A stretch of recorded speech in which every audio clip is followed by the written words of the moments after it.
Are you feeling kind of stuck with your English? Well, what if I told you that in just 8 weeks, you could seriously transform your listening and speaking skills?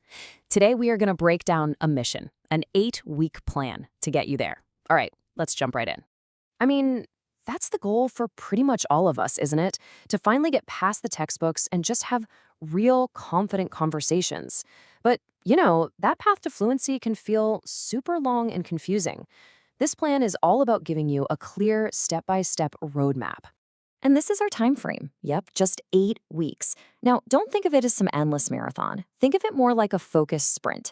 It's a totally achievable amount of time to build some really powerful, long-lasting habits and see a huge improvement in your skills. So, how does this whole thing work? Well, the method is actually pretty simple, but it's incredibly powerful. Each day, you're going to focus on just one thing, either listening or speaking.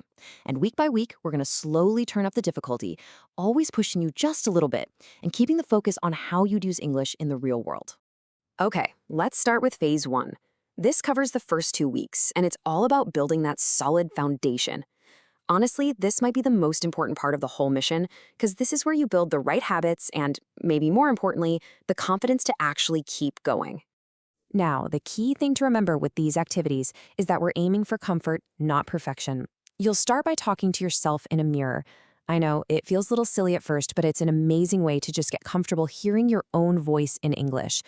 You'll listen to things that are spoken a bit more slowly, you'll role-play everyday situations, and you'll start recording yourself, not to criticize, just to hear what you sound like. One of the most powerful tools in this phase is called shadowing. The idea is super simple. You listen to a native speaker and you repeat what they say almost instantly, kind of like an echo. The goal isn't just to say the words, but to copy the music of the language. The intonation, the rhythm.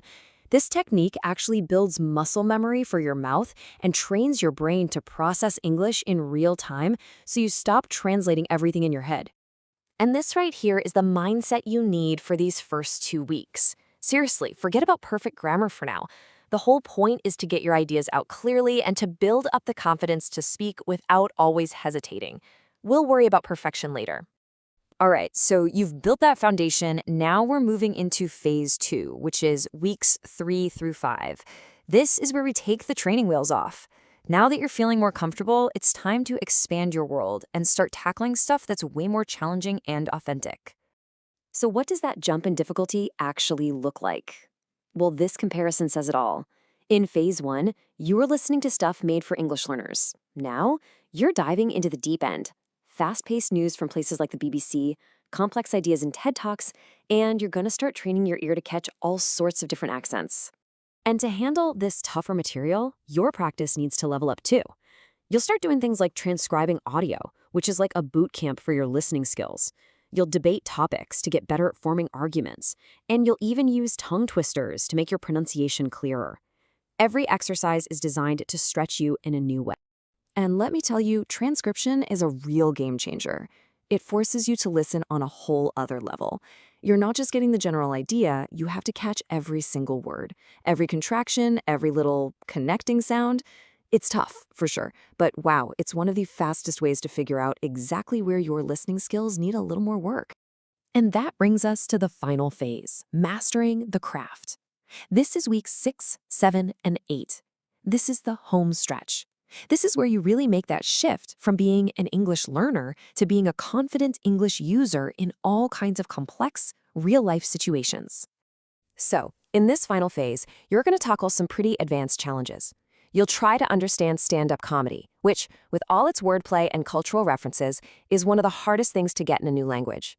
You'll do mock job interviews to practice thinking on your feet, and all of this is building up to that final test, the full immersion day. So, this immersion day, it's the big finale of the whole program. For one entire day, you live your life only in English. You just can't fall back on your native language.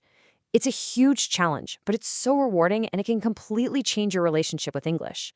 And here's what that day actually looks like. You'll start the morning by just thinking and planning your day in your head, all in English. In the afternoon, you'll find a way to have a real, live conversation.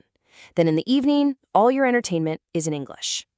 This is what finally trains your brain to stop translating and to start living in the language. So after 8 weeks of all this training, it all comes down to this. a real, hour-long, totally unscripted conversation.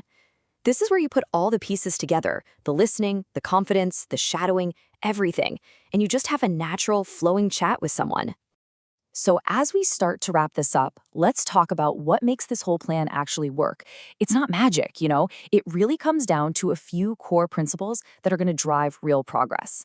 Let's look at the keys to your success. It all boils down to these three things. First, consistency. Just showing up every single day, even for a little bit, builds this unstoppable momentum. Second is self-correction. You have to become your own coach, recording yourself and listening back. That's how you turn mistakes into real improvements. And third, courage. You've got to be willing to push into stuff that feels a little too hard, because that's where all the growth happens. What's great about this plan is that it has these built-in feedback loops. You're not just practicing blindly and hoping for the best. At the end of week 2, you stop and review to see what your common mistakes are.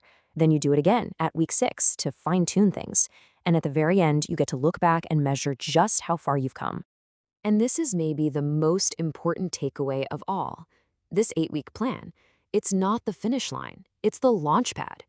After you build this incredibly strong foundation, English is no longer just some subject you study. It's a tool you use. It becomes a natural part of your everyday life. And that's when you're ready to set even higher goals. So after seeing this entire roadmap laid out, the only real question left is, well, it's the one right there.